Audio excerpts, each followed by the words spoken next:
Okay, the diagram below shows fruit Y, all right, and they give you the description that there's a bright yellow skin. Okay, bright yellow skin over here, all right, and they have this another clue given is the small seeds. All right, okay, so they say how does having bright yellow skin and small seeds help fruit Y in seed dispersal? Okay, having a bright yellow skin. Now, when you talk about bright yellow skin, when you go to the topic on plants reproduction, okay, under seed dispersal, okay, we actually learned that, all right, in order to attract the animals, okay, be it birds or insects to come and feed on the fruits, okay, they need to have a few characteristics. Okay, one is bright colors to attract. Okay, one of it is they have sweet smell, okay, or pleasant smell. All right. Yeah, so all these can actually help to attract the insects or the birds to come. All right, so having bright yellow skin can actually allow the birds or the insects from far, they can see the fruit, so they will be attracted. All right, how about having the small seeds? Okay, having these small seeds, of course, if you look at this diagram, you will be able to guess that this is belonging to the papaya fruit. Okay, so having small seeds, these small seeds, they have hard shell that cannot be digested. Okay, they have this hard shells that cannot be digested. So when all these birds, they feed on the fruit, right? If they happen to swallow the seed as well, okay, these seeds with hard shell, they actually cannot be digested.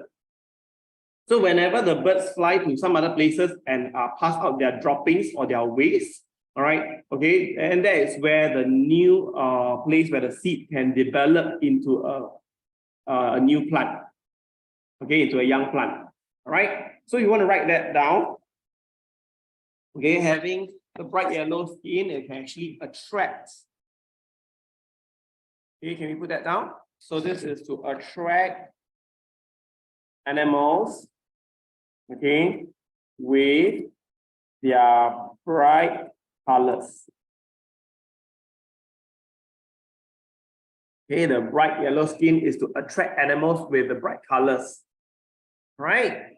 And for the small seeds, okay, we can just like teacher Graham mentioned that the seeds, the small seeds, they have hard shell and they are indigestible seeds. So which means even if the animals is swallow it, all right, it will not be digested, it will be passed out in their droppings. Okay, all right, so we can write that down.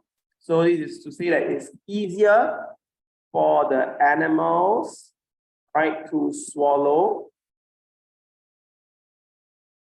right, and enter their digestive system, right, to be passed out in their waste or droppings.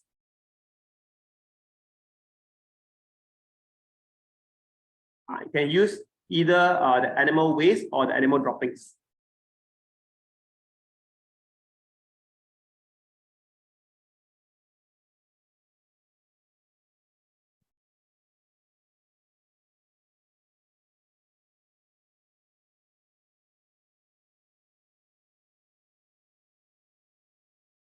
Yeah, if it's for dispersal by animals, can be by stiff hooks or hair, all right, which can cling to the animal's fur. All right, the other one is to go through and pass out in their droppings.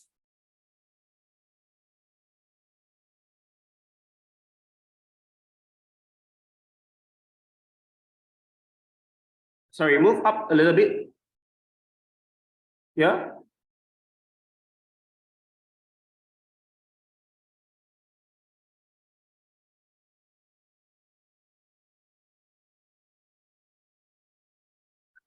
The seeds, all these small seeds, they have hard shells. Okay, they have hard shells whereby the seeds cannot be digested. That's why we call that they are indigestible seeds. Okay, because if it's digested, then it cannot be passed out in their droppings and they cannot grow into a new plant.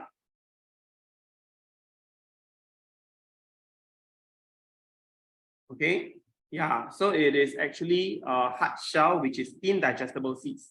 Okay, therefore it can be passed out in their droppings So when the droppings are passed out in a new place, that will be the new place where the seed can grow into a plant. All right. Nothing to do with the cell walls. The cell walls is about the cell itself. The unit, simplest and smallest unit of life.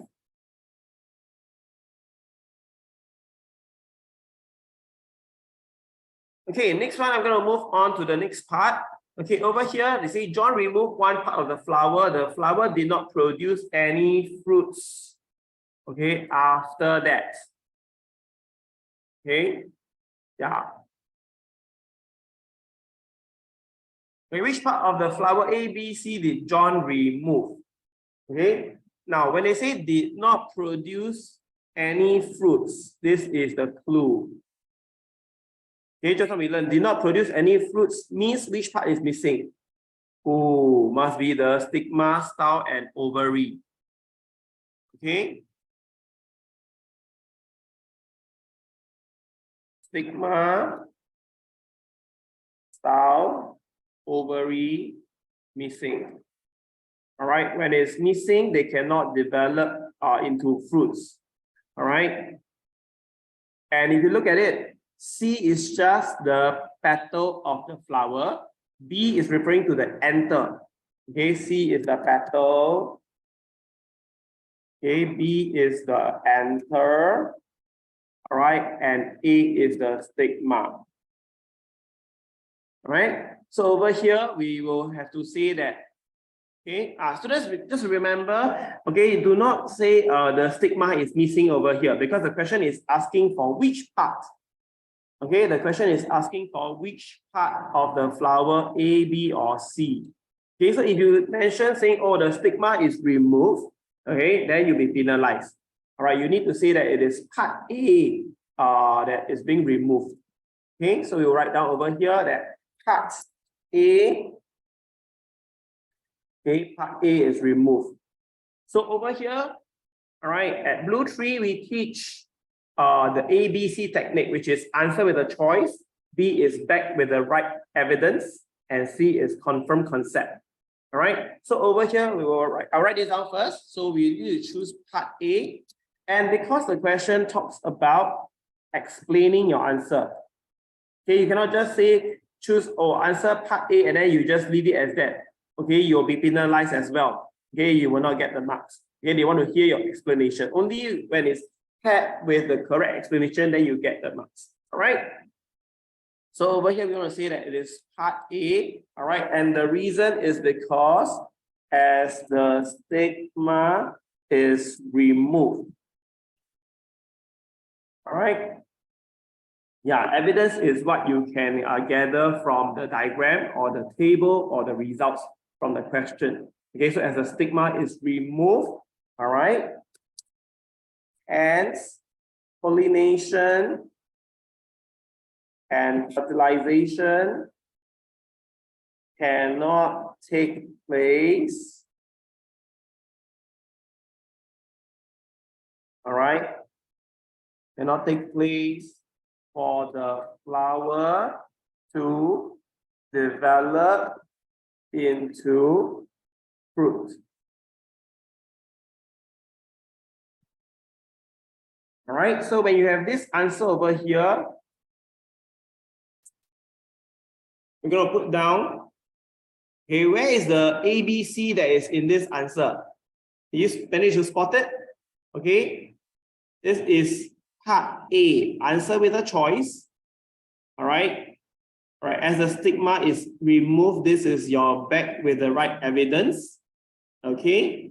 All right. And the concept is over here. Hence, pollination, fertilization cannot occur to take place and the flower cannot develop into a fruit. So this is your confirmed concept. All right.